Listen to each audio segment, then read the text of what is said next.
Bismillahirrahmanirrahim. Assalamualaikum warahmatullahi wabarakatuh.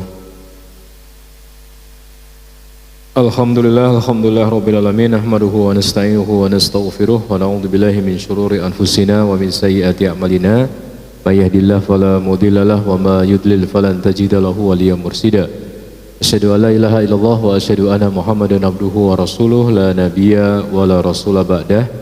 Allahumma salli ala Muhammad wa ala alihi wa ashabihi ajma'in wa man tabi'ahum bi ihsanin ila yaumiddin. Masyaallah muslimin, alhamdulillah segala puji bagi Allah di kesempatan sore hari ini kita bisa bersua, bisa bermajlis, bisa bersama-sama di Masjid Sudalmiyah ini dalam kondisi sehat walafiat, dalam kondisi semangat di ujung-ujung Ramadan. Kita mencoba untuk menutup Ramadan kita dengan amal solih, sehingga nantinya innamal a'malu bil khawatimi, sesungguhnya setiap amal itu tergantung dari penutupnya. Makanya boleh jadi Ramadan kita awal-awal mungkin masih berantakan, masih kurang ini kurang itu, maka mudah-mudahan di penutup Ramadannya kita termasuk orang-orang yang amal-amalnya termasuk amal-amal yang baik. Salawat dan salam kita sampaikan, kita haturkan kepada junjungan kita, Nabi kita Nabiullah Muhammad sallallahu alaihi wasallam, sosok yang kita rindukan perjumpaannya, sosok yang kita inginkan syafaatnya, dan semoga salawat dan salam terlimpahkan kepada segenap keluarga Nabi, para istri, putra putri, dzurriat beliau, sahabat, sahabiyah, tabi'in, tabi'ut tabi'in, dan juga kepada seluruh umat Islam fi kulli makan wa fi kulli zaman. Masyaallah muslimin, sebagaimana tema yang sudah disampaikan moderator, maka kita sore ini mau discuss, mau ngobrol-ngobrol tentang sudah siapkah aku menikah ya. Untuk buku-buku sebenarnya saya sudah menulis beberapa. Pertama judulnya Izinkan Aku Menikah Tanpa Pacaran, itu terbit tahun 2016 kalau nggak salah. Kemudian Ya Allah Aku Ingin Menikah, itu terbitnya sekitar 2019 kalau nggak salah ya. Artinya begini ya, kalau kita bicara menikah sebenarnya secara hukum itu bisa berubah-ubah tergantung dari kondisi kita saat itu ya. Nikah itu bisa menjadi wajib ketika seseorang sudah tidak mampu lagi untuk menahan syahwatnya, ketika dia mengkhawatirkan dirinya akan masuk ke dalam lembah perzinahan, maka jalan satu-satunya adalah dengan menikah. Karena kalau dia nggak menikah, khawatirnya nanti akan terjadi fitnah. Dua-duanya sudah saling suka, dua-duanya sudah saling kenal, kemudian dua-duanya juga berada di perantauan misalnya ya, jauh jadi sanak family, maka mau nggak mau harus menikah ya, karena posisinya bakalan bahaya nih kalau ditunda lagi ya. Khawatirnya akan terjadi perzinahan ya. Misalnya ketika seorang laki-laki itu sudah usia 23, 24, 25, kemudian seorang perempuan sudah usia antara misalnya 19, 20, 21 tahun, di mana waktu itu sering sudah melihat kanan dan kirinya orang berpacaran ya, berkencan ya, jalan bareng dan lain sebagainya, sementara dia sendiri belum memiliki pasangan.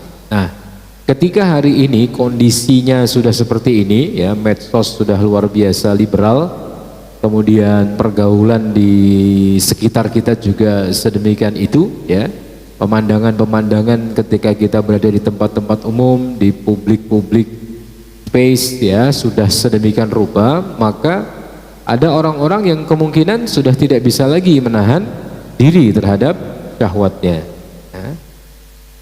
Betapa dia dikepung oleh, kalau bahasanya Taufik Ismail itu dengan istilah geliat syahwat merdeka ya. Dari bacaannya didorong menuju ke sana, dari lagu-lagu yang diciptakan didorong menuju ke sana, dari film-film ya, dari sinetronnya, dari bajunya, dari macam-macamnya, apalagi sekarang dari medsosnya orang digiring ke arah itu.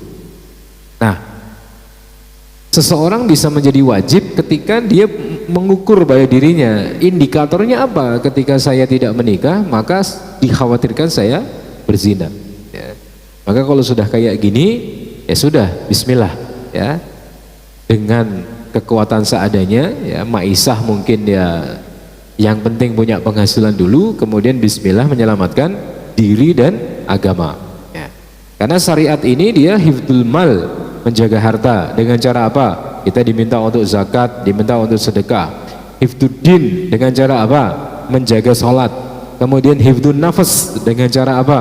Menjaga tazkiyatun nufusnya, zikir, doa, biar kita itu tetap waras, tidak stres, ya, tidak gila. Kemudian apa? Hifdzun nasab, ya, menjaga keturunan dengan apa? Dengan mensyariatkan pernikahan. Ya. Sesuatu yang dilakukan di luar Islam menjadi sangat besar dosanya, yaitu berzina. Tetapi ketika dihalalkan dalam kondisi akad, maka sesuatu itu menjadi barokah, berpahala. Ya. Makanya indikasinya apakah panjenengan sudah siap atau belum, lihat pada kebutuhan hari ini. Kemudian yang kedua, menikah itu bisa bersifat sunnah, ya. Sunnah dalam artian belum begitu urgent untuk dilakukan, manakala teman-teman dalam hal ini para pemuda dan pemudi ini masih dalam posisi terkontrol, ya. Artinya kalau toh misalnya tidak menikah hari ini, kita masih oke-oke saja, masih gak ada masalah. Belum kenal perempuan, belum kenal cowok, belum begitu kenal dekat dengan mereka, ya.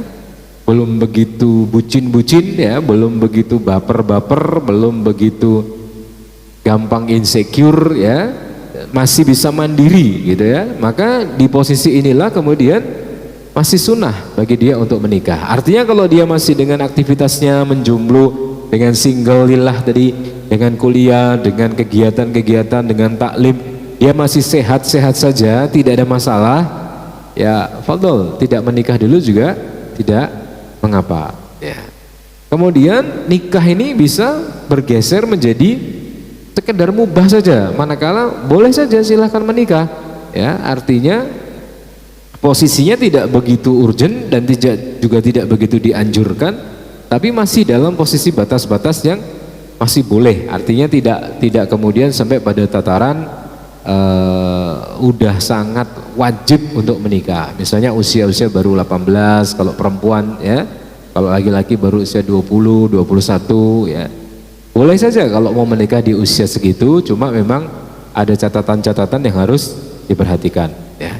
Kemudian menikah ini bisa menjadi makruh, bisa menjadi sesuatu yang dibenci manakala apa? Misalnya teman-teman terikat dengan sebuah komitmen di atas kertas. Taruh kata misalnya mengambil beasiswa. Mengambil beasiswa, di situ ada item tertulis selama menjalani beasiswa tidak boleh menikah, misalnya, ya. Ada agreement dengan pihak-pihak tertentu. Lalu kemudian kita menyelisihi itu, ya. Karena memang kita sudah dilamar orang atau mungkin kita sudah melamar orang, maka agreement ini akhirnya dibatalkan, ya. Kita menyelisih agreement tersebut. Nah, makanya ini makruh, dibenci, karena kita sudah terikat dengan sebuah janji yang harus kita tepati, tapi mendadak kita harus berubah gara-gara mungkin pernikahan. Nah, terakhir menikah itu bisa menjadi haram ketika apa? Ketika salah satu mempelai, ya, posisinya tidak boleh dalam posisi dinikahi, ya. Misalnya cowok-cowok ini naksir istrinya orang, nah itu nggak boleh, ya. Menikahi istri orang itu jelas haram, ya, tidak diperbolehkan, ya.